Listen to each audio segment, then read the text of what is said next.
Hi guys, April 29 at alas 7 ng gabi, nandito na nga kami sa Grand Plaza kasi dito yung place kung saan kami mag-dinner at ititreat ang family ni Rigel. Yan, sumakay kami ng elevator paakyat ng second floor.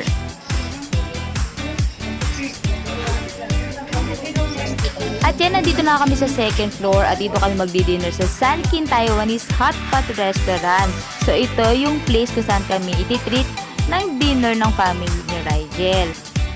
Located pala ito sa Nathan Road, Bangkok. So ito nga sa Grand Plaza sa second floor. Ayan, pagpasok mo pa lang, ang ganda na ng ambience nila, diba?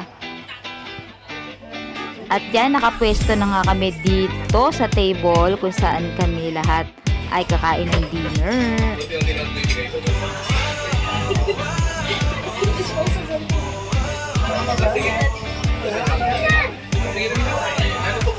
At ayan, samahan nyo ako mag-tour at mag-ikot-ikot dito sa loob ng Sankin Restaurant at tignan natin yung mga pagkain na ino-offer nila. Tara!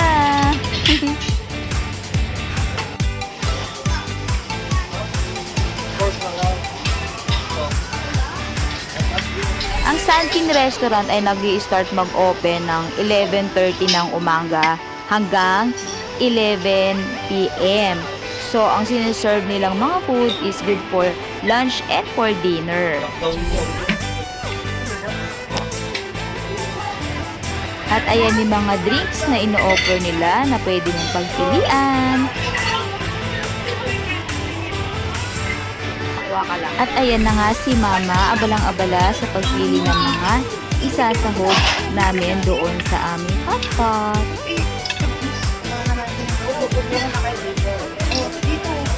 Ganyan, gano'n na lang, saro-saro na lang.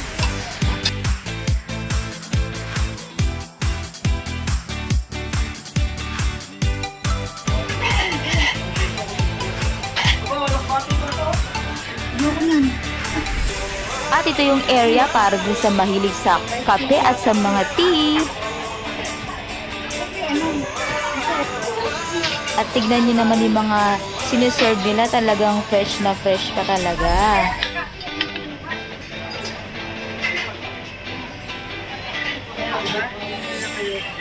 Opo, dyan na lang din. Asan ba? At ito yung area para sa spices, mga additional na pampalasa. Yan, kung mahilig ka sa mga sili, ayan, Diyos ko, ang dami. Mga chili sauce dyan, so mamimili ka na lang. At yan ang napakasarap na grilled Taiwanese sausage. At dito sa kabila ay ang mga popcorn na para sa mga kids. At itong area nito ay para sa mga noodles. So yan, mamimili ko na lang kung anong gusto mo. At syempre, ang panghimagas.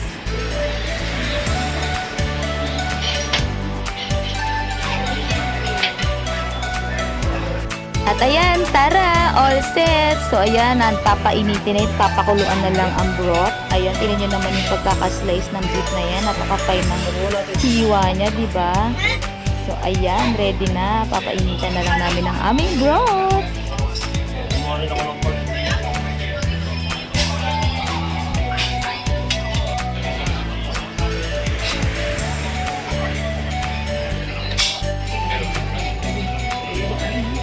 At yan, itsura pa lang, ang sarap ng tignan. O, ayan, hinahanda ng ni mother. At yan, itong aming hot pot na to, na halo-halong veggies at may mga kung ano-ano. So, ayan. At syempre, ang exciting part, ang kainan.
At yan, tingnan mo naman, ang sarap ng kain ng lahat. At si Jayden, ang dami niya nakain.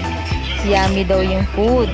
At yan, habang abala sa pagkain ng lahat, ang isang batuta doon ay ang sarap ng kanyang tulog.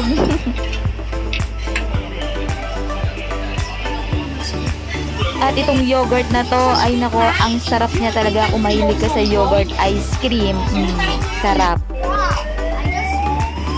At yan, forward na nga natin. So, pagkatapos namin kumain, ay pinaglaro nga ni Rigel at yan, si Jayden dito sa claw machine.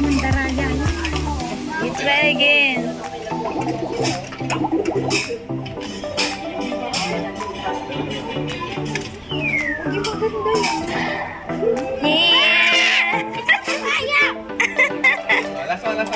Ayun, try again. Dali.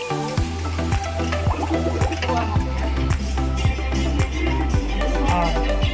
Guide ka ni Tito. Ito yung mas malapit lang. Para pag-lumapit ka. Mabilis na.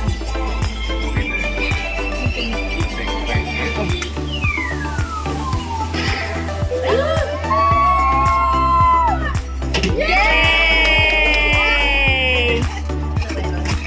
Wow! Okay naman.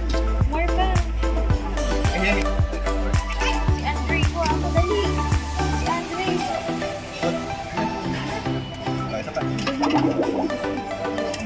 Isa pa, isa pa. Ano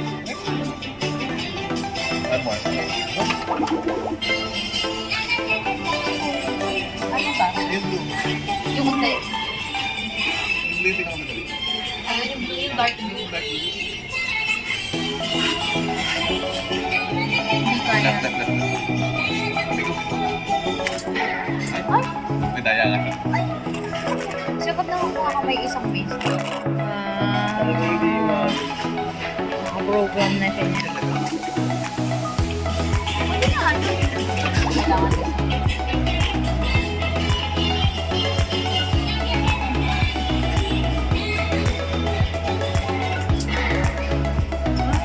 Naka-crowding ka na raw kasi.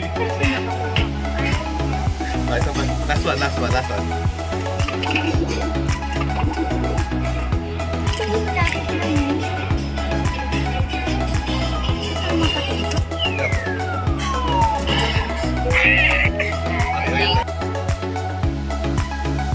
At again, thank you very much kay Rigel, sa lola niya at sa kanyang parents sa pag-treat sa amin sa dinner. So, thank you very much at hindi po namin ito malilimutan. Thank you and bye-bye!